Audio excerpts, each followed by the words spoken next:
আর্মির লোকজন বা এই ধরনের অফিশিয়ালস যারা রয়েছেন তারা বেঁচে যাবেন, কিন্তু সাধারণ মানুষ কিভাবে বাঁচবেন? দেখো, আমি একটা কথা বলি, মানে শুনতে হয়তো অবাক লাগবে, বাট যদি ইনি আর্মির কোনো মানুষজন বা ফোর্সের কোনো সোকল লোকজনকে ট্র্যাক করে থাকে বা ট্র্যাপ করে থাকে, প্রচুর ফোর্সের লোকজনের হানি ট্র্যাপের এক্সাম্পলস আমার কাছে আছে। But unfortunately they all are trained. Training হওয়ার পরেও কোথাও গিয়ে একটা ইমোশনাল ব্রেকেজ হয়ে যাচ্ছে বা কিছু হয়ে যাচ্ছে, that's a very exceptional case. আমি তাও বলবো, কারণ আমাদের আর্মিতে যদি একটা এত বড় ফোর্সের মধ্যে একটা দুটো কেস কি 5টা 10টা কেস বেরো, সেটাও can be negotiable and can be understood. সিভিলিয়ানসদের ক্ষেত্রে একটা কথা তোমাকে আমি বলি, সিভিলিয়ানসদের ক্ষেত্রে একটা মুশকিল হচ্ছে, সিভিলিয়ানসদের এই ট্রেনিংটা তারা প্রাপ্ত নয়। আর আমার কাছে, আমি ব্যক্তিগত আমার বাড়ির এক্সাম্পলস দিয়ে বলছি, আমার বাড়ির লোক মানে একটা বর্ন এক্সপার্ট, সবার বাড়ির লোক। এটা মধ্যবিত্ত মানেই সে একটা কিন্তু বিরাট এক্সপার্ট। সে আলু পোস্ত রান্না করতেও পারে, সে আন্তর্জাতিক সম্পর্ক সম্বন্ধেও জানে, সে ডিপ্লোমেসিও জানে, আর তার নিজের হাতেই 5-6টা জেমস বন্ড এনি টাইম আছে। এবং আমার মাসি পিসি এরা জানতো, মানে ন্যাশনাল সিকিউরিটিটাই গুলে খেয়েছে। আমি খুব অন্য বাড়ির কথা বললাম, আমার মা যে কোনো দিন এনএসএর দায়িত্ব নিয়ে নিতে পারেন, মানে সব জানেন, খবর দেখেই সব জানেন, কারণ আছে। এবার আমি তোমায় বলছি প্রবলেমটা কোথায়। প্রবলেমটা হচ্ছে, আমি কোনো প্রফেশনকে আঘাত করে বলছি না, আমি হাত জোর করে বলছি, এটা জাস্ট অ্যান এক্সাম্পল বলছি। আমাদের বাড়িতে যারা পরিচালিকা বা পরিচালকরা আসেন বা যারা কাজ করেন বাড়িতে, তাদের আমরা নিজেদের ঘরের লোকের মতো ঘরে নিয়ে নিই, কারেক্ট? এতে কোনো অসুবিধা নেই। আমাদের সমাজে সবাই ইকুয়াল, সবাই নিজের নিজের রাইটস আছে এবং তারা পরিশ্রম করে খান। এবার আমি তোমাকে একটা কথা বলি, আমরা কতজন তাদের পার্সোনাল ডেটা চাই? আমার মাকে আমি যখন বলেছি আমার বাড়ির পরিচারিকা, যে এটা বললে রীতিমতো লোকে অবাক হয়ে যায়, মানে আরে তারা অবাক হওয়া তো পরের কথা। আমার মা বলছে আমি তার আধার কার্ডের জেরক্স চাইলে তিনি অপমানিত হয়ে যাবেন। আমি বলছি তুমি অপমান কি করছো? আধার কার্ডের জেরক্স নিচ্ছ না, অপমানের কি আছে? বাট এটা ফ্যাক্ট যে ওই ডকুমেন্টটা আমার কাছে যখন আসবে, অ্যাটলিস্ট ইনভেস্টিগেশন যদি পরবর্তীকালে হয়, তাহলে কিছু তো একটা ডেটা থেকে স্টার্ট হবে। আদারওয়াইজ আমরা 90% যদি আমরা জিজ্ঞেস করি কে কার বাড়িতে কাজ করে, যদি 90% জিজ্ঞেস করি যে ওকে চেনো, হ্যাঁ একটা ডাক নামে চিনি, আমি জানি না ওর জাত তো ভুলেই যাও, আমি জানি না ওর লোকেশন কি, আমি জানি না কোন জায়গায় থাকে, আমি জানি না ওর ওয়্যারঅ্যাবাউটস কি। এটা জানাটা প্রয়োজনীয়তা নেই, কিন্তু কিছু অফিসিয়াল ডকুমেন্টস আমাদের রাখাটা প্রয়োজনীয়। দ্বিতীয় জিনিস, একটা খুব গভীর জিনিস আমি তোমাকে বলছি, আমাদের বাড়িতে দেখবে গভর্নমেন্টের বা গভর্নমেন্ট রিলেটেড প্রচুর লোকজন আসে, রেশন কার্ড আপডেট করাবো, অমুক আধার কার্ড আপডেট করাবো, এই করবো এই করবো। একটা ছেলে চলে এলো, এই ছেলেটি আমাদের যদি পরিচিত হয়, ওয়েল অ্যান্ড গুড, তুমি তার বাড়ি চেনো, পাড়ার ছেলে, অমুক তমুক, that can still be a negotiable factor. But অনেক সময় এমন প্রচুর লোক আসে যাদেরকে তুমি আইডেন্টিফাই করতে পারবে না যে তারা কোথা থেকে এসছে। সে এসে বলছে আমি অমন একটা মিউনিসিপ্যালিটি থেকে এসেছি, আমি অমুক একটা স্বেচ্ছাসেবী সংগঠন থেকে এসেছি। এদেরকে কিন্তু আমাদের বাড়ির লোক যেহেতু মধ্যবিত্ত ভদ্রলোক, তারা কিন্তু ভাবে যে ঠিক আছে বাড়িতে একটা লোক এসে কি আর এমন চাইছে। কারণ আমাদের বাড়ির লোকরা বা basically Indians with the mindset is not very complicated.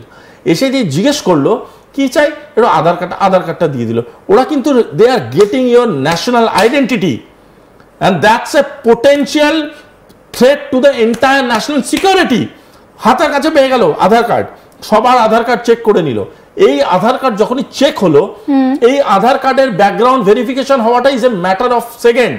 তারপরে কি হলো, তোমার আধার কার্ডগুলো সব কটা, ধরো তুমি একটা আর্মি অফিসারের বাড়ি, বা তুমি একটা গভর্নমেন্ট অফিসিয়াল, বা তুমি একটা চ্যানেলে কাজ করছো, ইউর ডেকোরেটেড অ্যাঙ্কার, তোমার বাড়ির শুধু নয়, তোমার ওয়্যার অ্যাবাউটস এভরিথিং আমি পেয়ে গেলাম। এবার কি হয়ে গেল, ইউ আর আন্ডার স্ক্যানার। এবার ধরো তুমি কোথাও তোমার ব্যক্তিগত কিছু কাজকর্মে গেছো, কোনো জায়গায় গেছো তুমি, আমি কি করলাম, আমি পোটেন্সিয়ালি সেই জায়গাটায় গিয়ে তোমার রেকর্ড করে নিলাম কোনো একটা ব্যক্তিগত ভিডিও বা ব্যক্তিগত তোমার একটা ফোন কলস, বা ফোন কলসে হয় না অতটা, কারণ ওটা ভিডিওর ক্ষেত্রে বেশি, কিছু ব্যক্তিগত ছবি পেয়ে গেলাম। এবার কি করলাম, আমি তোমাকে সবসময় থ্রেট করতে শুরু করলাম যে এই ভিডিওটা কিন্তু পাবলিক হয়ে যাবে। আমি কতটা ডেঞ্জারাস ভাবো কিন্তু জিনিসটা। তখন তুমি কিন্তু প্রচন্ড রাষ্ট্রবাদী, তুমি কিন্তু একটা ন্যাশনালিস্ট মহিলা। এবার তোমাকে তো কোথাও গিয়ে আমি নেগোসিয়েশন টেবিলে আনলাম, এইবার তুমি কোথাও গিয়ে তোমাকে বলা হলো যে তুমি এই ডেটাটা পাইয়ে দাও, দেখো তোমাকে আমি এক্সপোজ করবো না, সাথে উল্টে টাকাও দেবো।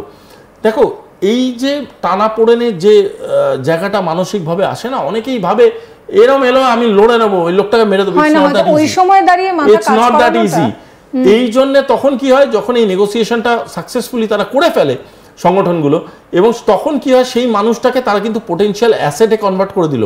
এইবার এই অ্যাসেটটাকে দিয়ে কি কি স্পাইং করাচ্ছে, এবার ধরো বলছে তোমার হাউসে কি কি ইনফরমেশন আসছে ফার্স্ট হ্যান্ড, যেটা তো হয়তো ইউ গাইজ হ্যাভ অ্যাক্সেস, হয়তো আমি পুরোটাই হাইপোথেটিক্যাল বলছি, সেই অ্যাক্সেসটা কিন্তু তুমি আমাকে সবার আগে দেবে, সুতরাং you are bound to give. এবার কি হলো, তুমি একটা অ্যাঙ্কার আস্তে আস্তে কনভার্ট হয়ে গেলে একটা অ্যাসেটে।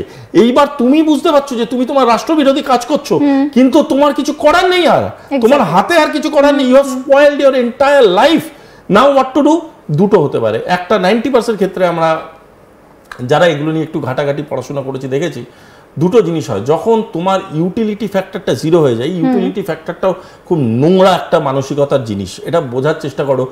In the land of expense everybody is কি বলবো calculated with their utility factor, মানে তোমাকে আমি কতটা ব্যবহার করতে পারবো। যখন ব্যবহার করতে করতে দেখলাম নির্যাস চলে গেছে, আর তোমাকে ব্যবহার করতে পারবো না, দুটো জিনিস হতে পারে। এক, তোমাকে আমি এলিমিনেট করে দিলাম। এলিমিনেট মানে কি আজকের ডেটে বোঝাবার কিছু দরকার নেই, you die with some cause, কি কিছু গাড়ি অ্যাক্সিডেন্ট হলো, ইয়ে হলো, এলিমিনেট হয়ে গেল। আর নাহলে সেকেন্ড একটা জিনিস হতে পারে, সেটা হচ্ছে তোমাকে আমি এক্সপোজ করে দিলাম, এমনভাবে এক্সপোজ করে দিলাম তুমি সামাজিকভাবে এতটাই বিতস্তব্ধ হয়ে গেলে, এতটাই খারাপ অবস্থায় চলে গেলে, you go and finish yourself. এবং এটা কিন্তু আমি কোনো সিনেমার ঘটনা বলছি না, হাজার একটা, এবং শুধুমাত্র ভারতবর্ষের ঘটনা না, পৃথিবীর হাজার হাজার লক্ষ লক্ষ এরকম এক্সাম্পলস আছে। High profile scientist, high profile people, high profile politicians, high profile army people, everybody, civilians থেকে শুরু করে সবকিছু, আমি গোটা খেলাটা বলছি হয় অন ডেটা। আচ্ছা, এক্ষেত্রে এই জ্যোতির ক্ষেত্রে আমরা দেখলাম যে সোশ্যাল ইনফ্লুয়েন্সার হিসেবে তার সবকিছু, তো এই ক্ষেত্রে দাঁড়িয়ে আমরা তো সবাই সোশ্যাল মিডিয়ায় আজকাল ভীষণভাবে ঢুকে থাকি, প্রচুর ব্যক্তিগত তথ্যও কিন্তু সোশ্যাল মিডিয়ায় মানুষ শেয়ার করে, তো সেটাও তো একটা বিপদ হতে পারে, ভীষণ বিপদ হতে পারে, ভীষণ বিপদ।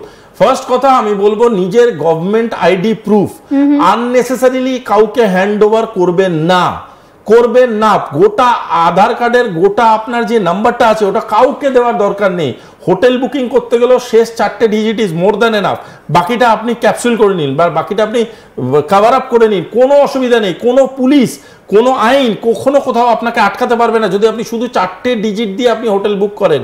মানে আপনার আধার কার্ডের ছবিটা এবং গোটা যে নাম্বারটা আছে শেষ 4টে ডিজিট শুধু থাকলেই হবে, মোর দ্যান এনাফ। সেকেন্ড হচ্ছে আপনার গভর্নমেন্ট আইডি প্রুফ আপনি কখনোই কাউকে উইদাউট নোয়িং ফুললি কেন রিকোয়ার্ড আপনি হ্যান্ড ওভার করবেন না। দ্বিতীয় কথা, কোনোদিন যে সিম নেবেন, যখন সিম কার্ড নেবেন সেই সিম কার্ডে যে ডকুমেন্ট দেবেন সেম প্রসেস ফলো করবেন, কারণ আপনার ডকুমেন্টের এগেনস্টে মাল্টিপল সিম কার্ড জেনারেট করে দেওয়া যেতে পারে। মানে এরকমও ঘটনা পাওয়া গেছে, একটা আধার কার্ডের পেছনে প্রায় 1200-1300টা সিম কার্ড জেনারেট হয়েছে। এবং আরেকটা ঘটনা খুব ভয়ঙ্কর, সেটা হলো সিম কার্ড এবং আপনার ব্যাংক অ্যাকাউন্ট সব কিন্তু রিলেটেড থাকে। আপনার ব্যাংক অ্যাকাউন্টের অ্যাক্সেস অটোমেটিক্যালি এরা বার করে না, এদের কাছে কিন্তু ইন্ডাস্ট্রিয়াল হ্যাকার্স আছে।